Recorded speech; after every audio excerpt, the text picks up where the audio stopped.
नमस्कार दोस्तों, मैं हूँ गोविंद और आप सुन रहे हैं हॉरर कहानी, वो भी मेरी जुबानी। दोस्तों, आज फिर से एक नई कहानी आपके सामने हाजिर है। वैसे तो आपने बहुत सी हॉरर कहानियाँ सुनी होगी, लेकिन मुझे पूरी उम्मीद है कि आज की यह हमारी कहानी सुनकर आपको सच में डर का एहसास होने वाला है। बस मेरी आपसे इतनी गुजारिश है कि आप अगर इस कहानी को पूरा सुनेंगे तो सच में बहुत ज़्यादा मज़ा आने वाला है। साथ ही अगर आप पहली बार हमारे इस चैनल पर आए हैं तो चैनल को अभी सब्सक्राइब कर लीजिए। ऐसा करने से हमारी और आपकी नज़दीकियाँ बढ़ जाएगी और आगे आने वाली वीडियो आप तक आसानी से पहुंच जाएगी। तो ज़्यादा समय ना लेते हुए जल्दी से अपनी कहानी को शुरू करते हैं। राजन मराठवाड़ा के सूखाग्रस्त गांव से मुंबई आया था, क्योंकि पिछले महीने उसके पिता ने आत्महत्या कर ली थी। अब पूरे परिवार की कमाई की जिम्मेदारी उस पर आ गई थी। इसी बीच उसने मुंबई आने का फैसला किया। वह रात की ट्रेन से मुंबई पहुंचा था। वहां रहने की कोई जगह नहीं थी, इसलिए उसने वीटी स्टेशन पर रात बिताने का फैसला किया। कल से उसे जो भी काम मिले वह करके पैसे इकट्ठा करना चाहता था। सुबह 6 बजे ट्रैफिक शुरू हुआ तो उसकी नींद खुली। गांव से आते हुए सिर्फ 500 रुपये लेकर आया था। उसने चाय पी और बाकी प्राकृतिक क्रियाएं पूरी कर स्टेशन से बाहर आ गया। उसने सुना कि माझगांव में कई फैक्ट्रियां हैं और उसे यकीन था कि उसे वहां नौकरी मिल जाएगी। उसने माझगांव जाने वाली बस पकड़ी और निकल गया। 10:30 बजे वह माझगांव पहुंचा और औद्योगिक क्षेत्र की ओर चल दिया, जहां कई कारखाने दिखे। चूंकि उसके पास ज़्यादा शिक्षा नहीं थी, इसलिए मजबूरन उसे जो भी नौकरी मिलती वही करनी पड़ती। अब दोपहर के 2 बज रहे थे। 3-4 फैक्ट्रियों का दौरा किया, लेकिन कहीं भी नौकरी नहीं मिली। अब उसने सोचा कि उसे कुछ खाना चाहिए। चूंकि वह एक औद्योगिक क्षेत्र था, वहाँ कई छोटी छोटी दुकानें थी। वह उनमें से एक पर कुछ खाने के लिए रुक गया। वहाँ खाना खाने के बाद उसने टपरी वाले से पूछा, भाई, मैं काम की तलाश में आया था, क्या तुम मुझे बता सकते हो कि मुझे काम कहाँ मिलेगा? देख भाई, इस वक्त काम मिलना मुश्किल है। यहाँ नीचे की साइड फैक्ट्रियाँ है, वहाँ देख, आदमी ने कहा। राजन अब उस तरफ गया जिस तरफ उस आदमी ने कहा। उसने वहाँ 3-4 फैक्ट्रियों में पूछताछ की, लेकिन निराशा हाथ लगी। अब उस इलाके में एक आखिरी फैक्ट्री बची थी। अब वह उस फैक्ट्री की ओर निकल गया। धीरे धीरे वह उस फैक्ट्री के परिसर में आ गया। बहुत बड़ी फैक्ट्री थी, लेकिन हर तरफ सन्नाटा था। यानी न किसी मशीन की आवाज़, न लोगों की आवाज़, यहाँ तक कि तितली भी नहीं थी। बाहर उसने बोर्ड देखा, वहाँ एक वॉचमैन की ज़रूरत थी। राजन को आशा की किरण दिखी। वह अब चलने लगा और फैक्ट्री के मुख्य दरवाजे में प्रवेश कर गया। मुख्य दरवाजे के बाहर एक बड़ा बोर्ड लटका हुआ था। बोर्ड इतना बड़ा था कि फैक्ट्री के गेट से भी उसे साफ देखा जा सकता था। उस बोर्ड पर लिखा था, कर्मचारियों की कुल संख्या 55 है। अंदर की विशाल फैक्ट्री को देखकर वह थोड़ा निराश हुआ, क्योंकि अंदर की फैक्ट्री काफ़ी बंजर थी। वहाँ की सारी मशीनें जलकर राख हो गई थी। हर तरफ धूल फैली हुई थी। तभी किसी ने उसे पीछे से आवाज़ दी, क्या चाहिए भाई? वो एक बूढ़ा आदमी था, जिसके बड़े बाल और दाढ़ी थी। वो वॉचमैन की वर्दी में था। कुछ नहीं, मैंने बाहर बोर्ड देखा, वॉचमैन चाहिए, इसलिए आया। राजन बोला, नहीं भाई, मैं यहाँ का वॉचमैन हूँ। यह पुराना बोर्ड है, जाओ यहाँ से।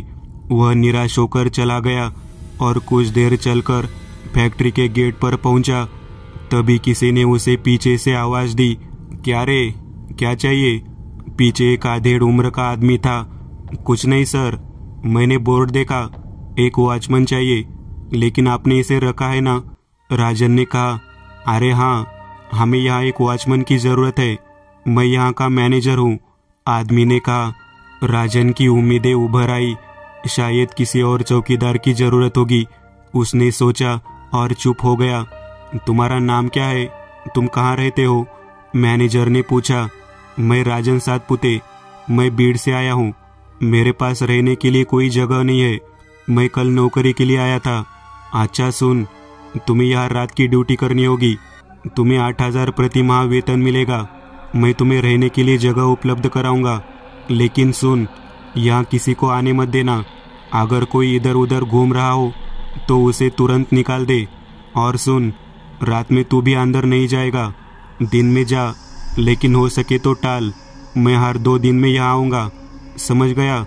मैनेजर ने कहा, ठीक है सर, मंजूर है।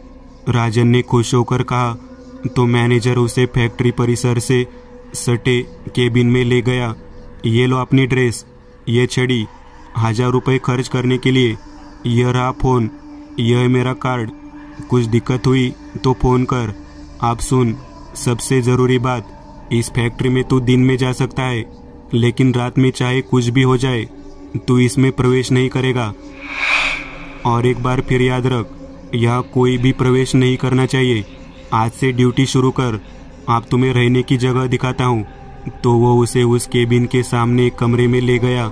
छोटा सा कमरा था, एक लोहे की खाट, एक टेबल फैन और एक बल्ब था। बाथरूम पीछे है, ये तुम्हारा कमरा है, ये ले चाबी। चलो मैं जा रहा हूँ। मैंने जो कहा था उसे याद रखना, ईमानदारी से काम करना। तो वो वहाँ से चला गया।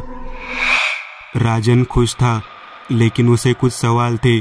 साहब ने ऐसा क्यों कहा कि किसी को अंदर नहीं जाने देना, ये कोर्ट का मामला होगा। लेकिन फिर ऐसा क्यों कहा कि मुझे भी अंदर नहीं जाना चाहिए? जाने दो, काम मिल गया, रहने की भी व्यवस्था हो गई, 1,000 रुपये भी दे के चला गया, कपड़े भी दे के चला गया। चलो अच्छा हुआ। अब राजन उस कमरे में आकर थोड़ा लेट गया। उसे नींद आ गई। जब उसकी नींद खुली तो शाम के 7 बजे थे। वह उठा, अपना मुंह धोया और बाहर आया। उसने उस फैक्ट्री की इमारत को देखा। वह एक झोपड़ी की तरह लग रही थी। उसने अपने चौकीदार के कपड़े पहने और रात का खाना लाने के लिए वो उसी टपरी पे आ गया। वहां से उसने खाना लिया और तंबाकू की पुड़ी लेकर कमरे में आ गया। खाने के बाद वह हाथ में छड़ी लेकर उस केबिन में आया। वह अपनी जेब से तंबाकू निकालकर मलने लगा और अचानक किसी ने उसके कंधे पर हाथ रखा। उसने पीछे मुड़कर देखा। यह वही बूढ़ा चौकीदार था जो उसे उस दोपहर मिला था। क्या रे, तू अभी भी यही है? और ये वॉचमैन के कपड़े? उसने कहा, हाँ, साहब ने मुझे रात को काम पर रखा है। अरे लेकिन मैं यहाँ हूँ, दूसरे चौकीदार की क्या जरूरत है? बूढ़े ने कहा, यही तुम साहब से पूछो, कल मैं श्रीमान से कहूँगा। आज तू रुक यहाँ। अच्छा चल, थोड़ी तंबाकू दे दे। बूढ़े ने कहा। राजन ने उसे पुड़ी दी। उसने कुछ तंबाकू लिया और फैक्ट्री के अंदर चला गया। अब रात के 10 बजे थे। फैक्ट्री से धीरे धीरे कुछ आवाजें आने लगी। ये इंसानों की आवाजें थी, जैसे कई लोग फैक्ट्री में काम कर रहे हो। साथ ही बड़ी बड़ी मशीनों की आवाजें भी आने लगी। लेकिन अंदर अंधेरा था, अंदर कोई नजर नहीं आ रहा था। राजन को अब डर लग रहा था, क्योंकि उसके सामने कोई नहीं घुसा था, सिर्फ बूढ़ा चौकीदार ही घुसा था। काफी देर तक उस आवाज को सुनने के बाद आखिरकार राजन ने अंदर जाने का फैसला किया और वह धीरे धीरे केबिन से फैक्ट्री के मुख्य दरवाजे की ओर चल दिया। अब वो आवाजें धीरे धीरे बढ़ने लगी। तभी राजन ने फैक्ट्री के मुख्य दरवाजे से किसी को भागते हुए देखा। वह शख्स कुछ चिल्ला रहा था। राजन ने अपनी टॉर्च की रोशनी उस तरफ डाली और उसके पैरों तले जमीन खिसक गई। वह बूढ़े चौकीदार का बिना सिर वाला धड़ दौड़ रहा था और उसके हाथों में चौकीदार का खून से सना सिर था। मुखिया की आंखें खुली हुई थी और मुंह से आवाज आ रही थी, मुझे बचाओ, मुझे बचाओ, वे मुझे मार डालेंगे। राजन के पैर कांप रहे थे। अब वो वापस केबिन की ओर भागने लगा। वह केबिन की ओर भागा। उसने पीछे मुड़कर देखा तो पीछे कोई नहीं था। राजन अब बहुत डर गया था, लेकिन ड्यूटी नहीं छोड़ सकता था। उसने फिर तंबाकू निकाली और टेंशन में चूने से गूंथना शुरू कर दिया। तभी किसी ने उसके कंधे पर हाथ रखा। मुझे भी कुछ दे दो। उसने चौंक कर पीछे देखा और गुस्सा हो गया। यह वही बूढ़ा चौकीदार था। उसके चेहरे पर एक टेढ़ी मुस्कान थी। उसे देखकर राजन कांपने लगा। उसने तंबाकू छोड़ दी और भागने लगा, लेकिन भागते समय वो भूल गया कि वो फैक्ट्री की तरफ भाग रहा है। वो फैक्ट्री के मुख्य दरवाजे से भागता हुआ आया। उसके अंदर घुसते ही फैक्ट्री का मुख्य दरवाजा अपने आप बंद हो गया। अचानक उसे अपनी गलती का एहसास हुआ कि वह फैक्ट्री के अंदर आ गया। वो बंद दरवाजे के पास आया और दरवाजा खोलने की कोशिश करने लगा, लेकिन इससे कोई फायदा नहीं हुआ। अंदर गहरा अंधेरा था। पीछे से आने वाली आवाजें अब बंद हो गई थी। राजन डर के मारे पसीना पसीना हो रहा था। तभी अचानक फैक्ट्री के अंदर की लाइट जल गई और रोशनी में उसने जो पहला दृश्य देखा वह भयानक था। वहां 50 से 60 लोग थे। सबके चेहरे जले हुए थे, सड़ रहे थे, फटे कपड़े गाढ़े खून से लथपथ थे। वे सभी खड़े होकर फैक्ट्री की मशीन को देख रहे थे और मशीन अपने आप चालू हो गई। जैसे ही मशीन चालू हुई, वे 50-60 कर्मचारी विकृत तरीके से चिल्लाने लगे। उनमें से कुछ चिल्लाते हुए जमीन पर लौटने लगे। वह भयानक दृश्य देखकर राजन पसीने से लथपथ हो गया। वह फिर दरवाजा खोलने की कोशिश करने लगा। अब उसे ऊपरी मंजिल पर एक खिड़की खुली दिखी और वो उन सभी की नजरों से बचते हुए फैक्ट्री की लोहे की सीढ़ियों की ओर आ गया। वह सीढ़ियां चढ़ने लगा। इस बीच किसी ने पीछे से उसका दाहिना पैर पकड़ लिया। राजन ने डरते हुए पीछे देखा तो वह चौंक गया। वह कोई और नहीं बल्कि मैनेजर ही था, जिसने उसे काम पर रखा था। तुमसे कहा गया था कि अंदर मत आओ, नाइट शिफ्ट में वर्कर्स को परेशान मत करो, लेकिन फिर भी तो आ गया।